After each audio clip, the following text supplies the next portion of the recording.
Bonjour à tous et bienvenue à mon TED Talks intitulé « Ce ne sont pas les mots qui nous décrivent, mais nos actes ». Alors je vais justement prendre un instant à vous expliquer ce que signifie un acte, selon moi. L'acte vient du latin, qui signifie action ou fait, ce qui implicitement indique quelque chose qui a déjà été accompli. Quelque chose qui a été déjà accompli, ça s'inscrit ensuite dans le passé. Chaque acte s'inscrit donc dans le temps. Vous faites quelque chose dans le présent, dès maintenant, et immédiatement et de manière immuable qu'on ne peut le changer, s'inscrit ensuite dans le passé. Vous ne pouvez plus le changer. De même qu'il y a une notion d'inéluctabilité. Inéluctabilité signifie inévitable. Qu'est-ce qui est inévitable dans vos actes ? Ce qui est inévitable, c'est que quelque chose qui a été fait dans le passé revient à un moment donné dans le présent. Alors bien évidemment, les pyramides de Khéops que vous pouvez voir là n'ont pas 1000 ans. Elles datent de moins de 2560 ans avant Jésus-Christ. Bien qu'elles ont été construites il y a plus de 4000 ans aujourd'hui, on les retrouve encore aujourd'hui. C'est un exemple parmi tant d'autres. Ce qui veut dire que vous avez bien d'autres exemples qu'on retrouve aujourd'hui dans le présent. Notion d'immuabilité et notion d'inéluctabilité. Qu'est-ce qu'on peut faire ? Retenir son passé. Alors son passé, c'est déjà bien, parce qu'on a fait déjà un ensemble d'erreurs dans notre vie, qu'on s'efforce, du mieux qu'on peut, à ne pas les reproduire. Mais notre propre passé, ce n'est pas suffisant. Aspirons-nous également du passé de notre entourage, famille, amis, collègues de boulot, collègues de formation, parce que chacun a déjà fait ses erreurs. Si on s'en inspirait, ça permettrait de prendre des raccourcis dans la vie. Mais ce n'est pas assez exhaustif. Prenons également le passé de l'histoire, de l'humanité, d'il y a 50, 100 ans, 1000 ans, 2000 ans, 10 000 ans, afin de ne pas reproduire ce qui a déjà été fait. L'erreur est humaine, je pense que je l'apprends à personne. L'erreur est humaine, c'est normal d'en faire. Je ne dis pas qu'il faut les faire intentionnellement, mais je dis juste que c'est normal. Mais la faute, c'est le fait de ne pas corriger ces erreurs. Alors, quelles que soient les erreurs que vous avez pu faire, des choses toutes petites, comme des choses beaucoup plus grosses et beaucoup plus importantes à corriger, efforçons-nous au quotidien de corriger ses propres erreurs, déjà. Là, je vous ai parlé d'erreurs, donc des choses relativement négatives, des choses qui peuvent prêter à confusion parfois. Mais il y a aussi, au cours des années humaines, des choses qu'on a fait de manière positive. Inspirons-nous également de choses positives, afin, de la même manière, de prendre un raccourci dans la vie et d'aller plus loin encore. J'ai un petit exemple à vous proposer, enfin plusieurs petits exemples pour être précis. Nicolas Machiavel, il y a plus de 500 ans aujourd'hui, il disait que si on ne corrigeait pas un problème quelconque qui arrive à un moment T, on encourt sur un second problème, et ainsi de suite. Ce qui veut dire que si vous ne corrigez pas un premier problème, vous en ajoutez un deuxième dessus. Et au fur et à mesure des années, vous en arrivez à plus de 1000. Et c'est un lourd fardeau à porter et très difficile à corriger. Il avait dit ça il y a déjà 500 ans, plus de 500 ans. Ce qui signifie que cette notion est encore d'actualité aujourd'hui. Nicolas Machiavel, à son époque, a été décrié. Petite parenthèse historique. A été décrié, c'est pour ça que vous connaissez le terme de machiavélique. En fait, c'était ses détracteurs qui voulaient le discréditer. Mais lui, il est resté droit dans ses baskets. Alors, je dis pas qu'il y avait des baskets à Florence il y a 500 ans, mais je dis juste qu'il était droit dans ses baskets. Et puis, il est mort un peu dans l'oubliette. Puis, 500 ans plus tard, ce qui veut dire aujourd'hui, à Florence, dans la cathédrale Santa Croce, il existe son propre tombeau, où dessus, il est inscrit « Aucun éloge n'est digne d'un si grand nom ». 500 ans plus tard, alors qu'en fait il était oublié. Encore une notion qui vous inspire le fait que quelque chose qui vient du passé se retrouve ensuite dans le présent. Un autre exemple, en la personne de Joseph Fourier.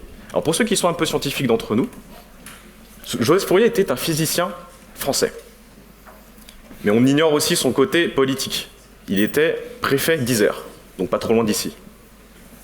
Il y a 200 ans, Joseph Fourier était né dans une famille très pauvre. À l'âge de 9 ans, il a perdu ses parents et quelques frères et sœurs par-ci par-là. Il n'avait même pas le droit à l'éducation parce qu'il était pauvre. On lui disait, vu que t'es pas noble, tu rentres pas. Ça ne l'a pas empêché de continuer ses recherches, ça ne l'a pas empêché de continuer à faire ce qu'il devait faire. Et puis à un moment donné, petit à petit, on l'a reconnu. Petite information, Joseph Fourier avait une amie qui s'appelait Sophie Germain. À l'époque, donc il y a 200 ans, c'était pas si loin que ça, il y a 200 ans, les femmes étaient interdites d'entrer dans l'Académie des sciences. Joseph Fourier, il a tout fait pour qu'elle puisse rentrer et elle est devenue la première femme à entrer dans l'Académie des sciences à Paris. C'était une mathématicienne. Et Joseph Fourier, à son époque, encore une fois, était décrié, parce qu'il était physicien, et donc les mathématiciens disaient c'est pas très bien ce que tu fais, et lui qui faisait un peu de maths, les physiciens disaient c'est pas très bien ce que tu fais. Donc en fait, il avait le cul entre deux sièges. Mais il a continué à faire ce qu'il devait faire.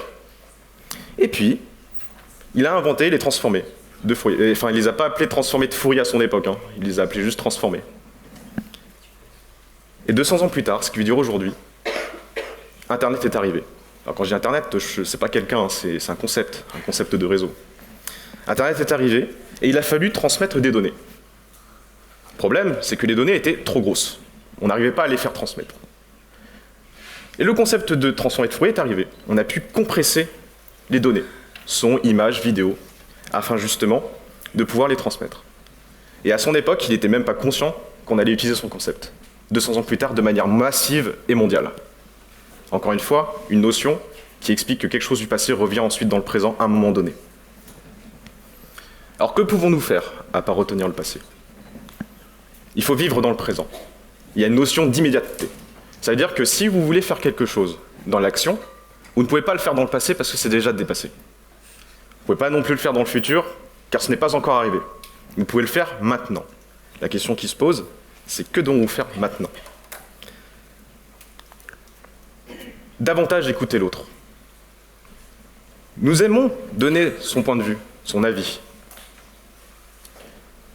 Mais vous savez une chose, c'est qu'on donne son point de vue parce qu'on pense parfois avoir raison, ou avoir une certaine vérité. Retenez une chose, la vérité n'a pas besoin d'être défendue. Un jour, elle éclatera, de toute façon. À quoi ça sert de davantage écouter l'autre? Ça sert déjà de mettre un pied dans ce que j'appelle la bienveillance. Alors la bienveillance, tout le monde conceptualise, tout le monde essaie de voir à peu près ce à quoi ça correspond. Mais la bienveillance, c'est une notion complexe, d'une part, et d'autre part, extrêmement subjective. Dans le sens où, tant qu'on n'est pas fou, tout le monde pense être bienveillant d'une certaine manière. Malheureusement, vous êtes le seul à le penser. C'est-à-dire qu'il n'y a personne qui est au courant que vous êtes vraiment bienveillant de manière inéluctable. Alors que faire? Davantage s'attarder sur les résultats obtenus de la personne avec qui vous parlez. C'est un indicateur beaucoup plus important que le simple fait d'avoir l'intention d'être bienveillant. Attardez-vous aux résultats que vous provoquez avec vos actions, pour déterminer si oui ou non vous êtes bienveillant. Un indicateur également, le concept de récurrence. La récurrence, c'est quelque chose qui se répète. Je me donne cet exercice, c'est à partir de 3 fois, quand j'observe un résultat chez une personne et que cela ne change pas, ça veut dire que je suis rentré dans un cycle de récurrence. Ce qui veut dire qu'au bout de 4, 5, 10, 1000 fois, je provoquerai le même résultat. Il est peut-être temps de changer de disque. Ça, c'est un exercice qu'on peut s'imposer à soi. Mais bien évidemment, l'exercice qui s'impose à soi peut également s'imposer aux autres. Dans le sens où nous sommes la moyenne des 5 personnes que nous fréquentons le plus. Le concept de récurrence que je vous ai présenté précédemment s'applique également aux personnes qui vous entourent. Vous avez forcément dans votre tête un ensemble de 5 personnes, et parmi ces personnes, des personnes qui vous ont déjà lésé dans votre vie, blessé, voire même anéanti. Si vous repérez cette personne, et il peut y en avoir plusieurs, si vous repérez cette personne et qu'elle rentre dans le concept de récurrence, considérez dès lors que cette personne est potentiellement malveillante pour vous. Ce concept de moyenne est très important. Pourquoi? Car quand vous avez une personne malveillante autour de vous, d'après le cycle de la récurrence, vous êtes à 20% vous-même malveillant. Car une personne sur 5, ça fait 20%. Et vous pouvez monter ce chiffre-là en fonction du nombre de personnes. Alors que devons-nous faire face à ça? Savoir se retirer. Savoir se retirer de ce qu'on appelle des relations toxiques. Alors quand je parle de relations toxiques, c'est pas forcément une personne. Ça peut être un groupe, ça peut être une formation, ça peut être un métier. Il est très important d'être capable de renoncer à une situation qui vous, entre guillemets, baisse votre propre moyenne. Pourquoi faire ceci? Pour envisager votre futur. Votre futur, s'il pouvait être construit sans regret, ça serait bien. Un regret, c'est un poison insidieux. Insidieux, ça veut dire qu'il entre dans votre conscience, grandit, et ne fait que s'épandre. Donc on peut regretter pendant 40 ans de sa vie. C'est dommage qu'au bout de 40 ans, on se dise « j'aurais dû faire ça ». J'aurais dû, justement, retirer, entre guillemets, une personne de ma vie. En tout cas, prendre ses distances. Ne pas le regretter, c'est très important, afin, justement, de pouvoir construire son avenir. N'oubliez pas que votre présent, c'est le futur de demain. C'est votre futur, qui se construit à base de briques de votre passé. Vous faites quelque chose dans le présent, il se retrouve de manière immuable dans le passé, il revient dans le présent de manière inéluctable, et vient construire votre futur, qui devient votre présent. En résumé, soyez bienveillants. La bienveillance dans le concept que j'ai présenté précédemment, dans le sens orienter votre esprit, non pas sur votre propre intention, mais sur le résultat obtenu de votre interlocuteur, ou de vos interlocuteurs. Avant de terminer ce talk, j'ai un petit exercice à vous proposer. De réaliser une bonne action pour soi ou pour les autres. Un petit exercice. Alors pour soi, c'est quoi? Par exemple, on vous a offert peut-être un livre, il y a 5 ans de cela, pour vous dire ça te fera plaisir. Et que vous ne l'avez jamais lu. Que vous l'avez laissé poireauter sur votre table, qu'il a pris la poussière, qui est devenu édition 2001. Bah sortez-le. Nettoyez un petit peu la poussière qu'il y a dessus, prenez un surligneur, et commencez à lire ce soir les 2 premières pages, en surlignant les premiers mots qui vous parlent, les phrases qui vous parlent. Et vous savez, si vous répétez cette action jour après jour, au bout de quelques semaines, vous lirez entièrement le livre. Je pense que ça a l'air d'être simple comme ça, mais vous pouvez le faire. Vous pouvez le faire. Qu'est-ce qu'une bonne action pour les autres cette fois-ci? Alors, aussi simple que cela puisse paraître, nous pouvons faire un petit don à une association qui nous tient à cœur. Pas obligé que ce soit des milliers, sans juste assez pour faire et effectuer une bonne action. Mais de manière plus physique, vous pouvez inviter votre collègue de TP pour avoir passé des nuits blanches à rédiger un rapport avec plein de fautes d'orthographe dedans, mais c'est pas grave. Invitez-le à boire un verre, pas forcément du bar parce que ça coûte cher, mais en tout cas au supermarché où vous avez pris une petite bouteille pour lui offrir, afin de remercier du temps consacré et de l'énergie passée.